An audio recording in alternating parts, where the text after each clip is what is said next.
Hola, mi nombre es Eduardo Rosado y vamos hoy a estar discutiendo sobre, de manera introductoria, la teoría del sonido y conceptos que hemos comenzado a trabajar en videos anteriores, pero que no hemos profundizado y aquí lo vamos a hacer. Aquí una definición, como les dije muy al principio de esta serie de videos, cuando estábamos comenzando, les di una definición, ¿verdad? Un poquito más en jerga común. Pero aquí una definición más exacta. Sonido se va a definir como cualquier fenómeno que involucre la propagación en forma de ondas elásticas audibles o casi inaudibles, generalmente a través de un fluido u otro medio elástico que esté generando el movimiento vibratorio de un cuerpo. Es decir, el sonido no es otra cosa que ondas, como les había mostrado, ¿se acuerdan? En un primer video que yo estaba en el estudio, les mostré más o menos de manera bien primitiva cómo funciona la transmisión del sonido y cómo nosotros lo podemos oír. Pero son ondas, ¿verdad? Que viajan. Para que esas ondas puedan viajar, se tiene que producir un choque, ¿verdad? Un sonido que cree esas ondas. Yo doy el golpe o hablo y salen esas ondas. Ahora, ¿por qué dice audibles o inaudibles? Porque si no hay un receptor, una fuente que reciba ese audio existe, está, pero la persona no lo va a escuchar. Así que tenemos ahí un elemento de que pues tiene que haber un receptor, punto, que pueda escucharlo, porque si no esa onda puede estar ahí, existe, pero es inaudible, nadie la escucha. ¿Okay? Y eso lo vamos a ver un poquito más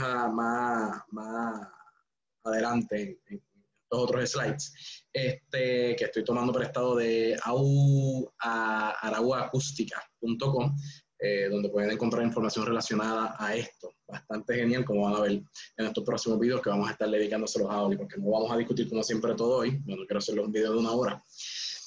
Ok, la propagación del sonido, que era lo que estaba hablando en el slide anterior, involucra transporte de energía, ¿okay? Sin transporte de materia. O sea, es importante que entendamos que esto es energía que nosotros estamos tirando y se transmite, se tiene que recibir. Un receptor, un emisor la emite, un receptor la recibe. Entonces, esto va a involucrar el transporte de energía en forma de ondas mecánicas que se propagan a través de la materia sólida, líquida o gaseosa. Es decir, tiene que haber uno de estos 3 elementos de la materia para que estas ondas puedan propagarse. ¿Ok? Si no, no. Por eso, esto lo vamos a hablar también más adelante, el tema del espacio, que en el espacio no hay sonido.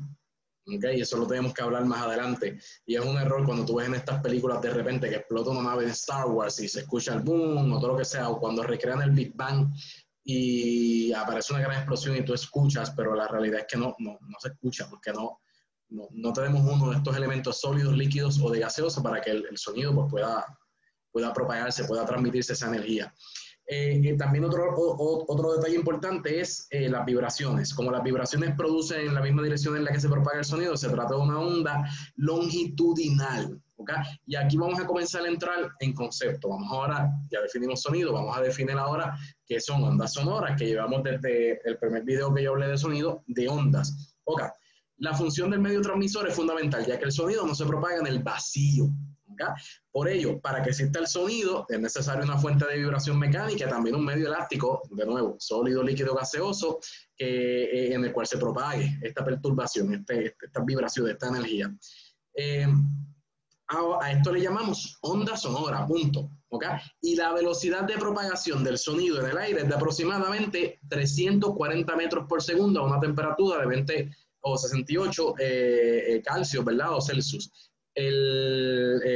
Básicamente. Y aquí tenemos una gráfica del modo de propagación de ello. Ahora, estas ondas se van a clasificar en 2 tipos. Las ondas longitudinales y las ondas transversales. Las longitudinales es donde la vibración de la onda es paralela a la dirección de propagación de la propia onda. Estas ondas se deben a las sucesivas compresiones y enrarecimientos del medio. De este tipo son las ondas sonoras, punto. Ahora, las transversales es donde la vibración es perpendicular a la dirección de la onda. Por ejemplo, las ondas sobre la superficie del agua. ¿Okay? Van a viajar de manera diferente. ¿Cómo son de pequeñas y de rápidas las variaciones de presión que causan el sonido? Pues cuando las rápidas variaciones de presión se centran entre 20 y 20.000 veces por segundo, ¿okay? El sonido es potencialmente audible. Aunque Las variaciones de presión pueden ser a veces tan pequeñas como la millonésima parte de un pascal. Por eso hay sonidos que para nosotros son audibles, pero por ejemplo para los perros no. Los perros los podemos escuchar. Y algunos de ustedes quizás han visto un comercial o quizás han tenido, conocen a alguien que haya tenido los beepers, esto que de hecho hace años ya yo no los veo porque lastiman el oído de los perritos, pero que se utilizaban para los perros. Porque oprimías un botón, tú no escuchas nada, pero de repente los perros empezaban a chillar. Era un sonido inaudible para el ser humano y que no nos causa daño a nosotros, a nuestro oído, pero sí el de ellos. ¿Okay? Entonces, aquí tenemos una gráfica de variaciones, ¿verdad? Donde vamos a poder estar viendo la rarefacción y la compresión. Esto lo vamos a hablar en videos más adelante. Estas son cositas un poquito más complejas, o por lo menos, ¿verdad?, no tan básicas como para discutirlas aquí. Entonces tenemos que definir otra cosa, que es la frecuencia. Frecuencia también vamos a escuchar mucho eso, lo utilizamos en radio. A cambio de frecuencia, con otra estación, eso es un cambio de frecuencia. Pues como hemos visto, el sonido se produce como consecuencia de las compresiones y expansiones de un medio elástico, o sea, de las vibraciones que se generan en él. Cuando dichas perturbaciones se producen a intervalos regulares y son todas de la misma forma, estamos en presencia de una onda periódica. Y el número de perturbaciones por segundo se denomina frecuencia de la onda. ¿Ya? De esa manera podemos nosotros controlar y emitir una frecuencia que, aunque yo la emita desde otro lugar lejano donde tú estás, si tú estás en la misma frecuencia como un radio de walkie-talkie, vas a recibir esa misma frecuencia porque estamos en esa misma señal. ¿Lo siguen? ¿Okay? Un poquito complejo al principio, ¿no? La frecuencia de una onda sonora se define como el número de pulsaciones ciclos que tiene por unidad de tiempo, segundo. La unidad correspondiente a un ciclo por segundo es el hercio. Aquí tenemos el símbolo del hertz. Y aquí tenemos unos ciclos. ¿Okay? Esas gráficas las vamos a ver de nuevo más adelante. Y aquí tenemos, esto era lo que yo le hablaba, así se ven las frecuencias, ¿ves? Y esto vamos a explicar también las diferencias entre cada una y cómo se manifiesta cada frecuencia. Los anchos de banda, que lo van a escuchar también en radio, en radio, sí, que hablan mucho del ancho de banda, también vamos a hablarlo más adelante. Vamos entonces a definir amplitud. La amplitud en acústica es la máxima distancia desde la posición de equilibrio hasta la cresta de onda. En definitiva, la amplitud de una onda es el valor máximo, tanto positivo como negativo, que se quiere alcanzar una onda sinusoide. Esa gráfica que tuviste que hace así, el sonido sube y baja, como una montaña rusa, pues esa es la amplitud. Entonces, puede ser más ancha o puede ser más gruesa. Ustedes han visto estos efectos que de repente en sonido yo puedo manipular esa amplitud y de repente la voz es más chillona o la voz es más gruesa. Eso nosotros lo trabajamos a través de la amplitud y eso tiene mucho que ver y lo vamos a trabajar también más adelante. ¿Okay? El valor máximo positivo que toma la amplitud de una onda sinusoidal recibe el nombre de pico o cresta. Esto vamos a también hablar, sobre todo en las clases de edición, tanto de video como de sonido, de esto. El valor máximo negativo, vientre o valle. ¿Okay? Los términos. El punto donde el valor de la onda se anula al pasar del valor positivo al negativo o viceversa se conoce como nodo, cero o punto de equilibrio. Tranquilo, si estos son muchos términos de cantazo, poco a poco vamos a llegar a donde ellos ven. Y aquí tiene, la onda sube y baja. Esa es la longitud. Las ondas sinusoidales se define como la distancia, medida en la dirección de propagación de la onda entre dos puntos cuyo estado de movimiento es idéntico, como por ejemplo crestas o valles adyacentes. ¿Ves? Aquí lo tienes también cercano. De nuevo, cuando estábamos hablando de ese ejemplo de Brian Cohen, si se empieza la voz como que a hablar más finita o más gruesa, esos efectos, ¿verdad?, que se trabajan con esto. Todas estas tablitas y cositas, vamos a ver esto más adelante. ¿Okay? Sabiendo que las ondas viajan a través de los distintos medios a una determinada velocidad de onda, que depende de las propiedades de esto, se puede definir la longitud de onda como el cociente entre dicha velocidad y la frecuencia de la onda. Todo esto son cositas más matemáticas. Esta parte no es mi expertise, ¿verdad? Estas son cositas para mí mucho más complejas. Pero vamos a llegar entonces a un término que nos compete, que son los decibeles, que es importante sí que memorices este término porque es como nosotros nos recibimos, definimos, ¿no? Los niveles del audio a través de estas mediciones, que son los decibeles. Ok, pues ¿qué son las decibeles? Tú lo vas a ver con este símbolo. Si tú editas en video, tienes un programa de edición de sonido, vas a ver muchas veces esto, el dB, incluyendo en las cámaras, cuando vas a los menús, dB, pues esto, decibeles. El decibelio es una unidad logarítmica de medida, ¿okay? Es una medida que utilizan diferentes disciplinas de la ciencia. En todos los casos se usa para comparar una cantidad con otra llamada de referencia.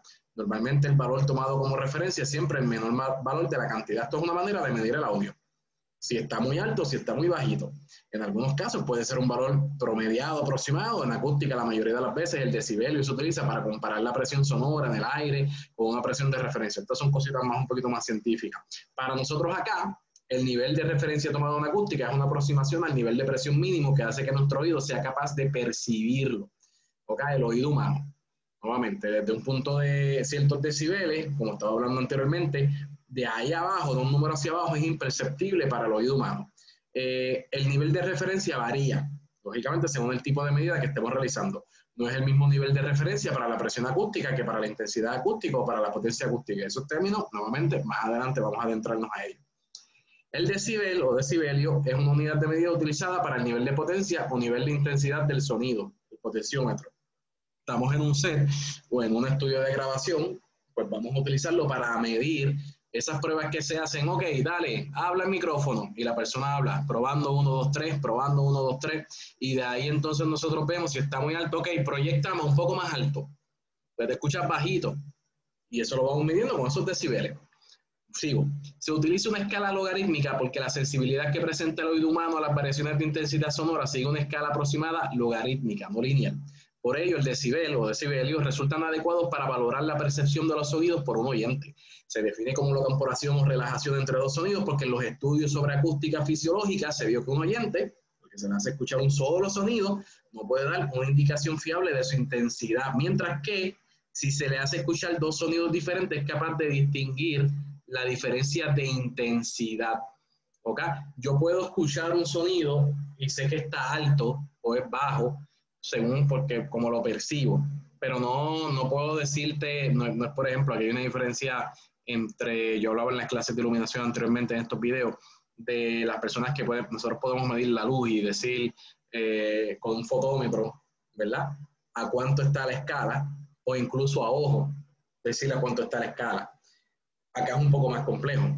Tú no ves un sonidista por ahí oyendo el sonido, esto está a tantos decibeles. Hay unos aproximados, unas tablas que vamos a ver mucho más adelante que si no tengo un aproximado, pero no hay manera porque hay muchos factores neurológicos, del cuerpo humano también, o sea, de muchos factores que van a ser perceptivos la manera en que nosotros recibimos el sonido y también de la distancia, que es bien irreal nosotros poder medirlo así a oído. Aunque sonidistas más experimentados quizás puedan tener una idea a base de unas tablas. ¿Okay? Como el decibel es una unidad relativa, el decibelio, para las aplicaciones acústicas se ha tomado como convención un umbral de audición de 0 decibeles. ¿Okay? Eso tú lo vas a ver en los programas de edición de sonido o de video, como por ejemplo Premiere Pro o Final Cut, cualquier programa de sonido, tú vas a ver que de repente mide a través de decibeles y entonces siempre lo vamos a ajustar a 0 decibeles, que equivale a un sonido con una presión de 20 micropascales. Vamos más adelante con eso también, muchos términos, ¿verdad? Normalmente una diferencia de 3 decibelios que representa el doble de señal es la mínima diferencia apreciable por un oído humano sano. ¿Okay? Una diferencia de 3 decibelios es aparentemente el doble de señal, aunque la diferencia de sonoridad sea de 10 veces. Puede pasar imperceptible para el ser humano. Ahora, ¿cómo calificamos los decibeles? Los vamos a estudiar en un próximo video. Yo creo que ya son muchos, ¿verdad? Términos para el día de hoy, para que los vayas repasando. Y entonces vamos a seguir poco a poco profundizando sobre estos términos en la teoría del sonido.